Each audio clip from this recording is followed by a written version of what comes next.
Biraz bunu izleyip geçecek mi? 13 dakika tam da. Bu videoyu bitirip geçecek mi? Ben merak ediyorum bu videoyu. Kenara aldım. Zombi salgınında nasıl hayatta kalınır diye bir video abi. Gelin şuna bir bakak, izleyek, sonra The Walking Dead'imize geçecek, hem de şey yapmış oluruz. Isınmış oluruz. Bu küresel bir Belki 1.25.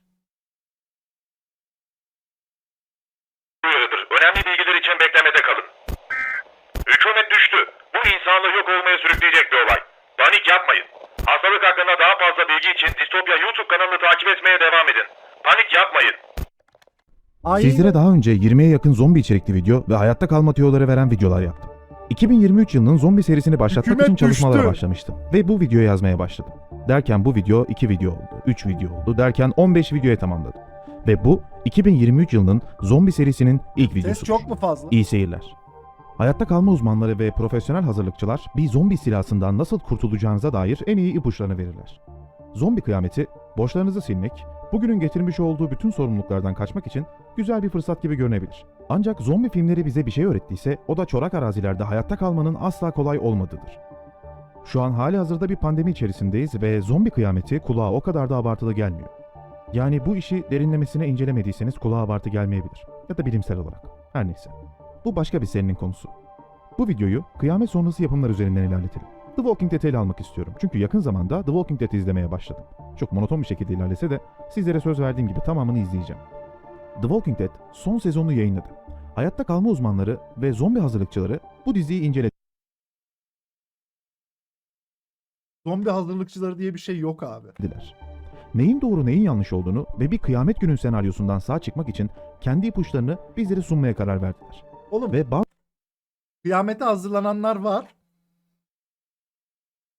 Preppers var abi. Ama spesifik olarak zombiye hazırlananlar yok yani. bazı forumlar içerisinde Alt tab bu tayfanın insanlar düşüncelerini hamlelerine paylaştı. hürmetler. İlk maddemize geçelim. Evde kal. Hayatta kalma şirketi The Prepared'ın kurucusu olan John Rami, paranızı bir sığınağa yatırmanızı önermiyor. Sığınaklar gibi şeyleri düşünmek yerine mevcut evlerinizi ve topluluklarınızı sağlamlaştırmaya ve birden fazla tekmeyle yıkılan kapılarla onları daha dirençli hale getirmeye odaklanmalıyız. Eviniz sizin kalenizdir. Herhangi bir acil durumu atlatmak için Sığınak en iyi yer yapmayın orası. diyorlar. Bu nedenle insanları evlerinde ne kadar Haklı, süre evini kalabileceklerini kaskacaksın düşünmeye abi. teşvik ediyor. Şu anda kendinizi evinize kilitlemek zorunda kalsanız, gazsız, susuz, elektriksiz, iletişimsiz Yarrağı ne kadar yeriz. süre hayatta kalabilirsiniz diye de foruma Suyumuz bizim Allah'a şükür var. Çünkü kuyu suyundan çekiliyor bizim sular. Su sonsuz. Ama içme suyu değil. Elektriksiz. Komşumun jeneratörünü çalarım.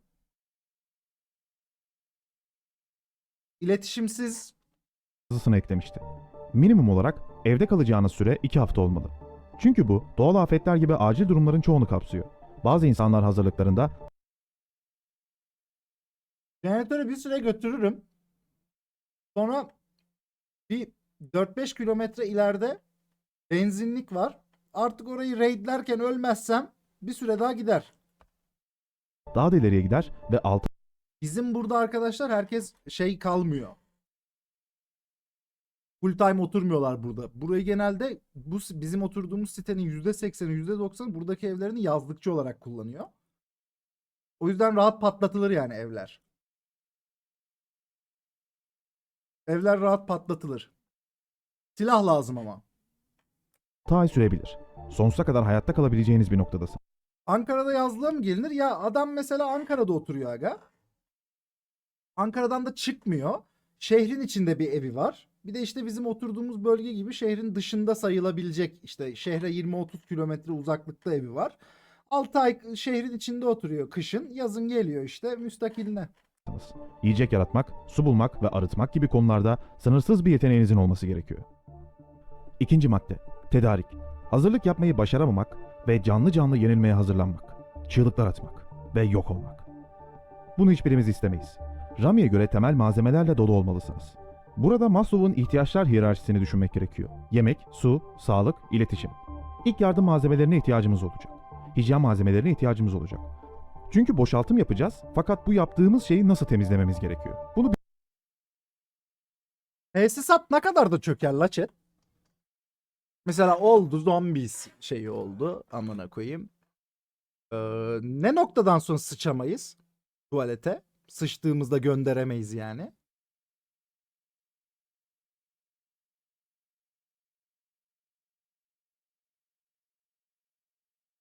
Bir ayı bulur bence diyorsunuz. Bence elektrik çok seri çöker. Elektrik seri çöker herhalde. Elektrik ilk hafta gider amına koyayım.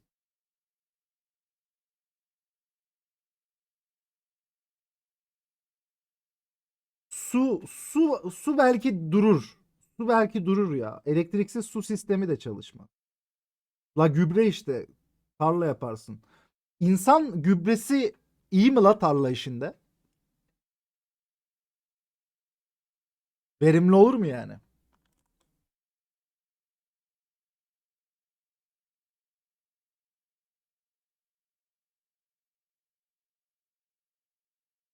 Evet diyenler nereden biliyor amına koyayım? biliyor muyuz? Neyse. Buna büyük bir örnek su depolamaktır. Temel kural kişi başına günde 1 galon sudur. Yani evinizde 2 hafta boyunca 3 kişi varsa bu 45 galon olur. Galon malon deme amına. Bir dakika 45 damacana mı abi? Yine bu maddeye göre kendimize sormamız gereken soru uzun vadeli suyu tutma ve depolama kabiliyetimiz var mı? Su da iyi, Beraberinde gelen sıkıntı arıtma yok. ürünleri, su filtreniz veya ters ozmoz sisteminiz var mı? Belki şunu da eklemeliyiz, ultraviyole arıtma cihazınız var mı? Yağmur suyunu biriktirmek için bile biraz beceriye ihtiyacımız olacak. Yıllık Ve bunu kafese içmeyi de kalan bir Eyvallah Orhun. güvenli bir hale getirmemiz gerekir. Ayrıca hazırlık topluluğunun hata çantası olarak adlandırdığı, güvenli evinizi terk etmeniz gerektiğinde alabileceğiniz temel malzemelerin bulunduğu bir çantaya sahip olmalısınız. Bu var. Bu var. Deprem çantası tiyer şu anda. Ama içinde var her şey yani. Besin, radyo, pil, mil. Her düşünebileceğin çoğu basic survival şey var. Para var biraz. Balta var, nacak var içinde. Hayatta kalma uzmanı ve zombi araştırma topluluğu üyesi Cameron Carson'un bir alışveriş listesi var. Daha hafif veya su geçirmez kibrit, acil durum battaniyesi, Parayı ne yapacaksın? İlk günlerde para çalışır. İlk günlerde malın birine o parayla trade yaparsın. O mal böyle her şeyin düzeleceğini zanneder. Halbuki önemsizdir para. Bir tane malı ütersin ilk gün. uyku tulumu, dondurularak kurutulmuş yiyecek, el feneri, piller, güneş enerjisi radyosu, su arıtma cihazı, kamp sobası, bıçak, tabanca, tabi bu mümkünse, tıbbi malzeme, gerekirse sığınak inşa etmeye Sikemlemek için tabii ki oğlum. Felaket senaryosunun amına koyayım para neyine yarayacak?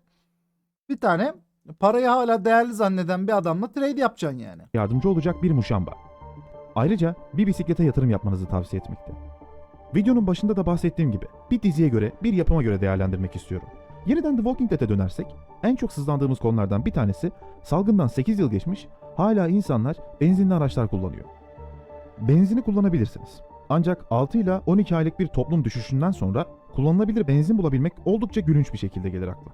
Ama ya hocam depolarda yakıt kaldı bak onu kullanırız derseniz işte şunu bilmeniz gerekiyor. Depolarda yakıt 6 ay içerisinde birazcık hasar görebilir. İçine katkı maddeleri de ekleyebilirsiniz. Ömrünü uzatabilirsiniz. Ancak Şiş mi o? söylediğim gibi 6 ila 12 aylık bir toplum düşüşünden sonra medeniyetten geriye kalan kullanılabilir bir benzin bulamazsınız. Üçüncü maddemiz yetenekler. Bulamaz mıyız lan? Amına koyayım.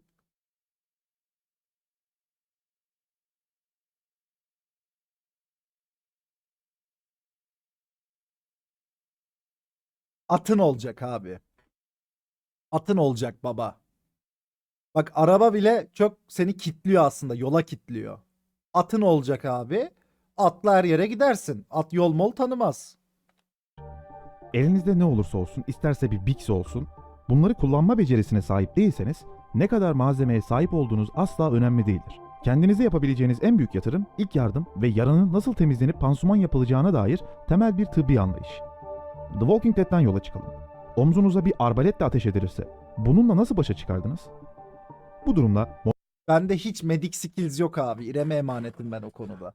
Ya hani ben kurşun yesem, okla vurulsam, ne bileyim düşsem bir yerimi açsam enfeksiyon riski miski. Bende hiç medikal skill sıfır amına koyayım. İrem yaparsa kurtarırsa kurtarır yoksa direkt DDS yani bende.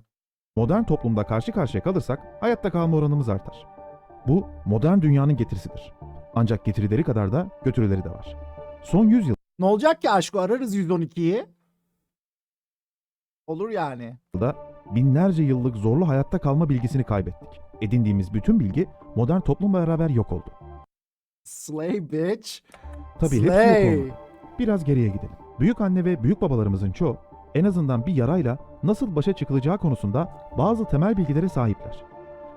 Peçete basacaksın kardeş. Standart bir ilk yardım kursu alsanız bile telefonu açabileceğiniz bir kahraman 7 dakika sonra ortaya çıkacağı varsayımla karşımıza gelir. Bu modern dünyanın bir getirisidir.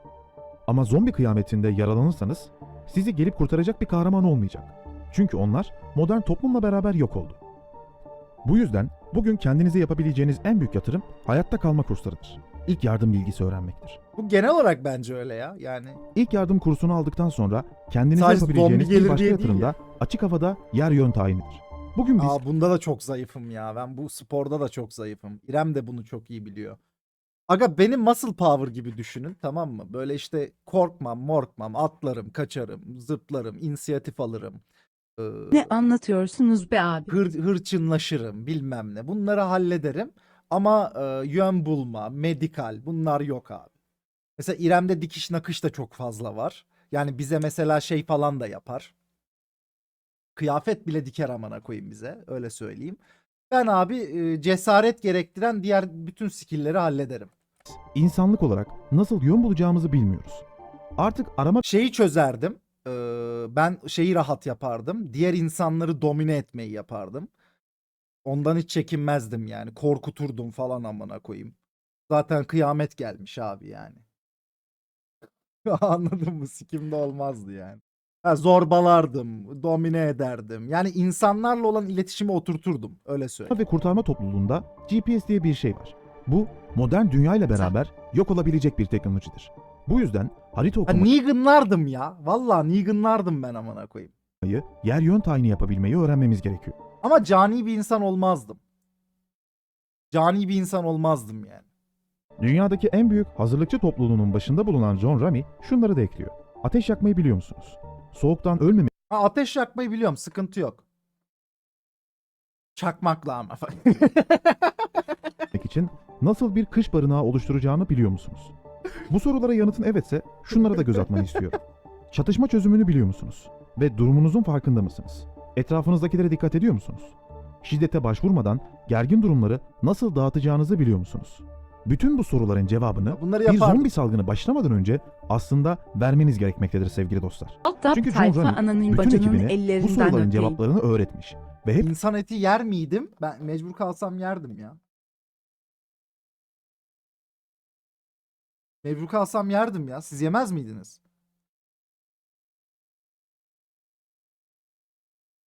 Baba kıyamet gelmiş, zombi mombi. Hayır bak, şu değil, şu değil. Ee, onu yapar mıydım bilmiyorum. Hani yemek bulamıyorum, insan Bonilik için gördüm. et busi edal karıma teşekkürler. İnsanı gideyim öldüreyim, onu yiyeyim, öyle yaklaşmazdım. Ama yanımda öldü mesela biri, o zaman olurdu yani. O zaman yerdim. Ama spesifik olarak avlamazdım insan yani. hepsini nitelikli bir zombi avcısı haline getirmiş. Hayatta kalma uzmanları olarak geliştirmiş. Bugün biz eğer zombi salgınına hazırlanıyorsak ona göre bir plan proje yapmak zorundayız ve bütün bu sorulara dikkat etmek, bunlara cevap vermek zorundayız. Dördüncü maddemiz. Nereye gitmek? Ormana, dağa. Bir noktada Gelmez oğlum, zombi gelmez ormana, dağa ya. Hikaye baba o film. Niye gitsin ama? evi terk etmek ve başka bir yere sığınmak zorunda kalabilirsiniz. Ama nereye gitmelisiniz? İzmir veya İstanbul'da yaşıyorsanız Ada belki. ve zombi kıyameti başladıysa muhtemelen insanlardan uzaklaşmak için taşraya gitmeniz gerekmektedir. Ama bir zombi kıyametinde bile bu yalnız kalma arzusu değişebilir. Çünkü The Walking Dead'te gördüğümüz gibi bir noktada topluluğa ihtiyacınız olacak. Topluluk, yanınızda köpeğiniz ve omzunuzda bir av tüfeğiyle gün batımına doğru tek başına yürüyen bu tür yalnız kurt görüntülerine kıyasla zamanın %99'unu kazanmakta. Kısacası topluluğun içerisindeyseniz geç ölürsünüz, yalnızsanız erken. Kıyamet Tabii. sonrası bir olaydan sonra insanlığın kendi kendini parçaladığı fikri popülerdir. Ancak pratik kıyamet günü, Dünyanın Sonu Kullanıcı Kılavuzu kitabının yazarı Michael Jalewski buna inanmamakta. Bence çoğu insan masum bir insana zarar vermektense sessizce acı çekmeyi tercih eder diyor. Daha derin bir risk, belirsizlik ve korku zamanları Ben de bu arada şeyin, toplumun kötü oranının o kadar fazla olduğuna inanmıyorum chat ya. Yani kötü insan oranı bence çok fazla maruz kaldığımız için sosyal medyaya falan fazla zannediyoruz. Birini öldürme kötülüğü falan başka bir şey arkadaşlar. O başka bir şey yani.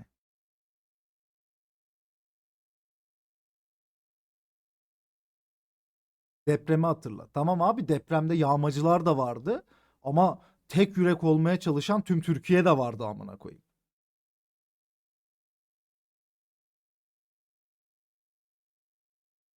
Bakın arkadaşlar, gerekeni yapan insanlara kötü demiyorum. Böyle ilk kıyametin ilk günü yağmacıya dönüşmeye karar vermiş, raider olmaya karar vermiş, ne bileyim bir anda tecavüzcü hırsıza dönüşmüş adamlar bence az abi. Bak o pure evil, yani saf kötü, o anladın mı? Bence onlar zannettiğimiz kadar fazla değil. Hayatta kalmaya çalışırken e, birilerinin ölümüne sebebiyet veren veya hatta belki de birilerini öldüren insanlar yine olur. Ama saf kötü, böyle herkes raider amına koyayım moduna girmez bence. Tamam, ilk gün değil 5. ayı yapıyor. Tamam canım, 5. aya kim alı kim kala amına koyayım. zamanlarında dış gruplara saldırı Bence Türkiye'de de mesela iş çok farklı ilerler, biliyor musunuz? Türkiye'de harbi ben işin çok farklı ilerleyeceğini düşünüyorum yani. Türkiye'de belki insanlar dayanışma yapabilir lan. Bizde var oğlum o yani. Yok değil ki amına koyayım. Var yani. saldırma eğiliminde olmamızdır. Ancak özellikle zombi senaryosunda zaten açık bir düşmanımız var. Bence bu bizi birbirimize yaklaştırır ve uzaklaştırmaz diye de kitabında ekleme yapıyor. Ve aynı kitaba biraz Abi bence zombi kıyametinde bölünmeyiz ya. Yani bölünürsek de şeyle bölünmeyiz yani. Sen Türksün, Kürtsün diye bölünmeyiz değil mi abi zombi kıyametinde?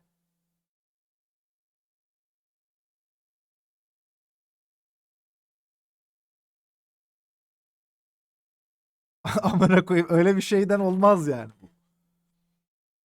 Yok, bence o noktada bence öyle bir varoluşsal krizle yüzleştiği zaman insanoğlu ideoloji, ırk, mırk her şeyi siktir eder, şeye döner abi. Ee, ata zihniyete döner. Alt beyincik yapar yani, anladın mı? Mağara adamı tiyer oluruz. Böyle dayanışırız, sosyal hayvanlara dönüşürüz falan. Yani çünkü bizim insan hayvanı o. daha göz attığımda biz makine değiliz. Hastalanabiliriz. Uyumamız gerekir. Olası her felaketin üstesinden gelmek için akla gelebilecek tüm becerileri öğrenemeyiz. Bir doktorla veya bir tesisatçıyla aramızın iyi olması Osmanlı günü nasıl çoktu kurtarabilir diyor. unutmayın. Ne kadar doğru bilinmez. Benim sezdiğim, yıllardır bu tür oyunları oynarım, yıllardır bu tür yapımları izlerim, yetmez bir de üstüne bu tür yapımların üzerine düşünür.